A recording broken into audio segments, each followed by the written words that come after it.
कि भारतीय जनता पार्टी ने अपने देश में जीत कर नहीं लेकिन अनैतिक तौर पर सरकारें वापस स्थापना करने का काम किया।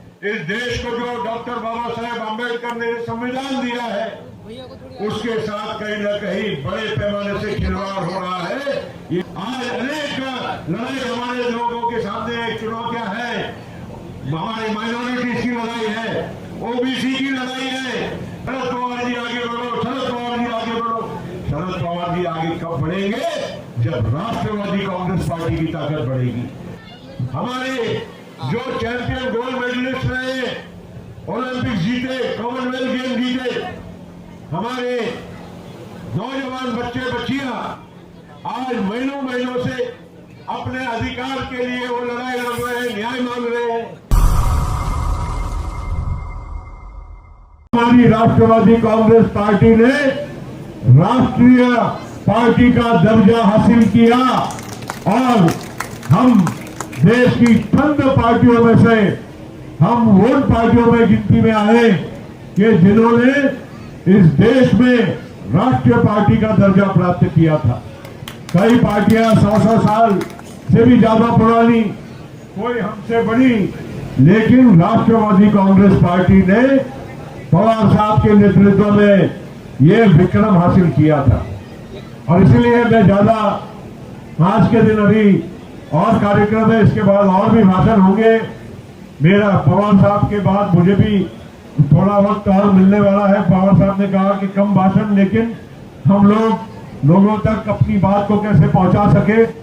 लेकिन मैं आपको इतना ही कहूंगा कि आज पार्टी में अनुभवी नेताओं की बड़ी संख्या स्टेज पर और स्टेज के अलावा भी है। ये पार्टी आज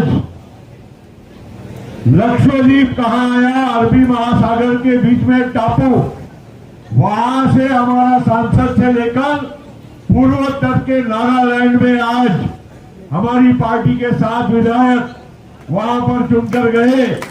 तो ये पार्टी का व्याप आप सोच सकते हैं सर, जैसे वो अपने हाथ फैलाते हैं वैसे इस देश के व्याप को इस पार्टी ने पूरा नापा है, झोंका है।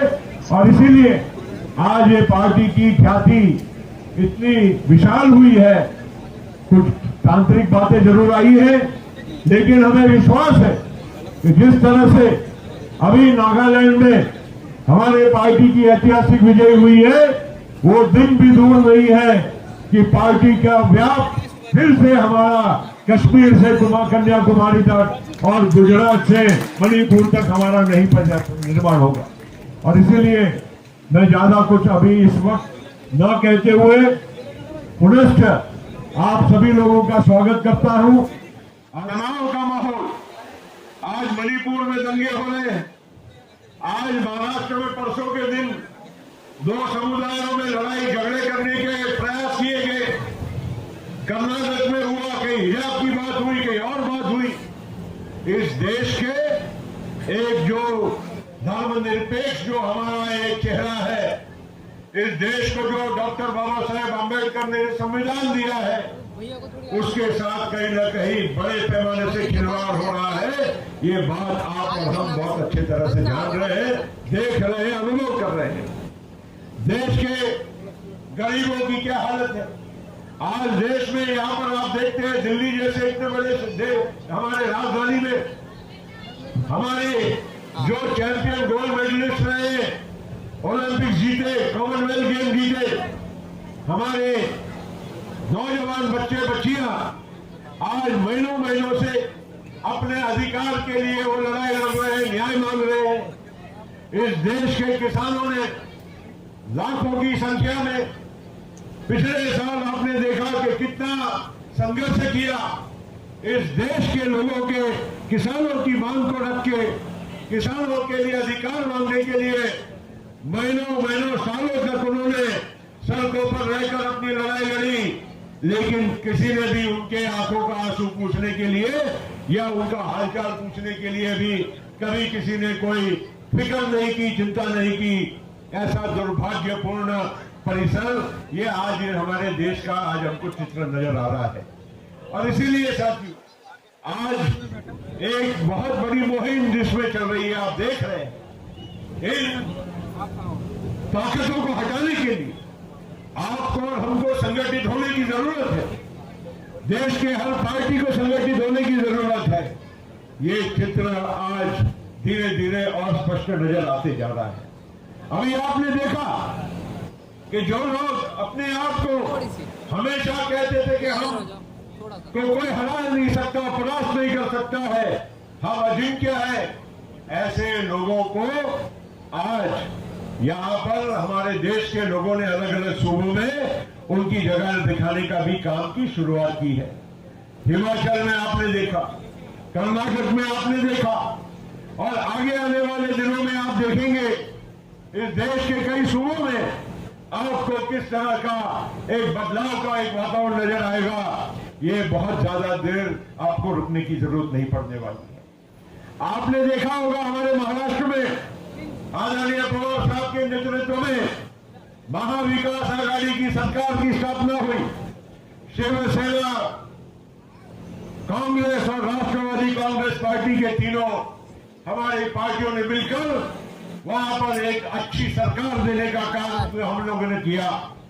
लेकिन वो सरकार को किस तरह से अनैतिक तौर से बर्खास्त करके और दूसरी सरकार वहां पर बिठाने का काम किया, ये लोग भी, ये सारी बातें आप सभी लोग बहुत अच्छे से जानते हैं। इस देश में 2017 में कर्नाटक में सरकार जो आई थी वो कांग्रेस और जेडीएस की थी, लेकिन बाद में क्या हुआ, वो सरकार हटाई गई और वहां पर बैठी सरकार वापस भारतीय जनता पार्टी की। वही परिस्थिति 2018 में मध्य प्रदेश की थी, वहां पर भी सरकार कांग्रेस की आई थी, लेकिन उस सरकार को भी अनैतिक तरीके से हटाकर वहां पर फिर से बीजेपी की सरकार बिठाई गई। इस तरह के दाव षड्यंत्र गोवा में भी हुए, अनेक राज्यों में हुए, और उसका परिणाम आज आप देख रहे हैं कि भारतीय जनता पार्टी ने अपने देश में जीत कर नहीं, लेकिन अनैतिक तौर पर सरकारें वहां पर स्थापना करने का काम किया। मित्रों, मैं आपसे यही कहना चाहूंगा कि अब वक्त आ रहा है, 2024 की अब घड़ी नजदीक आ रही है। कुछ 8 महीने के बाद आप और हम सब लोग आगे आने वाले 2024 के लोकसभा के चुनाव के लिए हम लोग व्यस्त होने वाले हैं। इस देश के तमाम राजनीतिक पार्टियों में आप देख रहे हैं कि एक दूसरे के साथ बातचीत का सिलसिला शुरू है। उन सारी राजनीतिक पार्टियां एक दूसरे के साथ मिलजुल कर किस तरह से भारतीय जनता पार्टी की एनडीए की सरकार का मुकाबला किया जा सके, इसके लिए चर्चा कर रहे, मंथन कर रहे हैं। और उस मंथन में, उस चर्चा में, उस पूरी जो मुहिम है, उसमें आज राष्ट्रवादी कांग्रेस पार्टी के हमारे नेता शरद पवार साहब, ये एक बहुत बड़े केंद्र स्थान है। वो बहुत बड़े आज बीच में एक कड़ी है जो सारी राजनीतिक पार्टियों को, विरोधी पक्ष की राजनीतिक पार्टियों को एक जगह लाने का काम कर सकते हैं। और इसीलिए अभी आप देख रहे हैं, नीतीश कुमार जी हो, ममता बनर्जी हो, स्टालिन हो, एनसीपी हो, उद्धव ठाकरे जी हो, कांग्रेस पार्टी हो, अखिलेश जी हो, अनेक जो राजनीतिक पार्टियां हैं, सबका नाम मैं नहीं ले रहा हूं, लेकिन सारी राजनीतिक पार्टियां, अरविंद केजरीवाल क्यों न हो, सब एक दूसरे से अब बात करके एक रास्ता निकालने के लिए सब लोग चर्चा कर रहे हैं। ये बहुत जरूरी है। अगर हम लोगों ने विपक्षी एकता का काम और ये काम हमको सफलता से पूरा करने का मौका मिला, तो निश्चित आगे आने वाले 2024 का चुनाव ये कोई असंभव चुनाव नहीं है। कोई ये न सोचे कि हम हमेशा के लिए यहाँ पर आए हैं, हमारी कोई यहाँ पर देश के लोगों ने ठेकेदारी दी है, ऐसा कोई संभव नहीं होता है। कई उदाहरण है इस देश में और विश्व में जहाँ पर बड़ी बड़ी ताकतें थी, लेकिन कैसी आई और एक हवा के झोंके के साथ वहां पर भी परिवर्तन हुआ। ऐसा परिवर्तन 2024 में इस देश में होगा और उसमें राष्ट्रवादी कांग्रेस पार्टी और शरद पवार जी की एक बहुत अहम भूमिका रहेगी। ये काम, ये जिम्मेदारी आपको मिलकर निभाना है। शरद पवार जी के हाथों को मजबूत करना पड़ेगा। खाली बातें करने से नहीं हो, खाली हम लोग इधर उधर की बातें करें और हम बोले कि भाई शरद पवार जी आगे बढ़ो, शरद पवार जी आगे बढ़ो। शरद पवार जी आगे कब बढ़ेंगे? जब राष्ट्रवादी कांग्रेस पार्टी की ताकत बढ़ेगी। राष्ट्रवादी कांग्रेस पार्टी के ज्यादा से ज्यादा सांसद हम चुनकर लाए, ज्यादा से ज्यादा विधायक अनेक अलग अलग राज्यों में हम चुनकर लाए। राष्ट्रवादी कांग्रेस पार्टी की ताकत जब तक हम लोकसभा में निर्माण नहीं करते हैं। आज हमारे 5 सांसद हैं, लेकिन 5 सांसदों के बाद आज हमारी पार्टी की आवाज लोकसभा में बुलंद है, राज्यसभा में बुलंद है। लेकिन इस आवाज की आखिर बुनियादी ताकत होती है संख्या, और संख्या ये बढ़ाना ये आपकी हमारे सब लोगों की सामूहिक जिम्मेदारी है। मैं आप सभी लोगों से आज के दिन पार्टी के 25वें यहाँ पर स्थापना दिवस पर यही प्रण लेकर जाने के लिए निवेदन करूंगा कि आप सब लोग एक हो, एकजुट होकर पार्टी का संदेश गांव-गांव तक, घर-घर तक पहुंचाने का काम करें।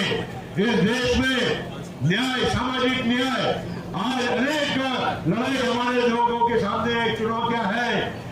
हमारी माइनॉरिटीज की लड़ाई है, ओबीसी की लड़ाई है, जो हमारे उज्जवल साहब पूरे राज्य में, महाराष्ट्र में नहीं लेकिन पूरे देश में ओबीसी की लड़ाई आज लोगों तक, घर घर तक पहुंचाने का काम कर रहे हैं। आज ये सब काम जब तक हम सफलता से नहीं करेंगे, लोग हमारे साथ जुड़ेंगे नहीं। लोग मानते हैं, राष्ट्रवादी कांग्रेस पार्टी के नेतृत्व को मानते हैं, राष्ट्रवादी कांग्रेस पार्टी के प्रति लोगों की चाहत है, लेकिन उस चाहत को हमको वोटों के रूप में और विजय के रूप में हमको परिवर्तित करना ये समय की मांग है। और इसीलिए साथियों, मैं आज के दिन आप सभी लोगों से इतना ही कहूंगा कि आदरणीय शरद पवार जी के हाथों को मजबूत करने का काम ये आज से ही हम सब लोग पूरी ताकत के साथ लग जाए, और आगे आने वाले दिनों में अगला जब हमारा 25वां जब वर्धापन दिवस, हमारा स्थापना दिवस पूरा होगा और उसका कार्यक्रम होगा, तो इस देश में राष्ट्रवादी कांग्रेस पार्टी का सरकार और देश में झंडा फहराएगा। ये भी हम लोगों को प्रण लेना है। आप सभी लोगों को पार्टी के इस स्थापना दिवस के निमित्त बहुत बहुत मेरे ओर से शुभकामनाएं देता हूँ। आदरणीय पवार साहब ने मेरे जैसे व्यक्ति को अनेक वर्षों तक उनके साथ काम करने का मौका दिया है। मैं उनका भी अपने ओर से आभार और कृतज्ञता व्यक्त करते हुए आपकी रजा लेता हूँ। बहुत बहुत धन्यवाद।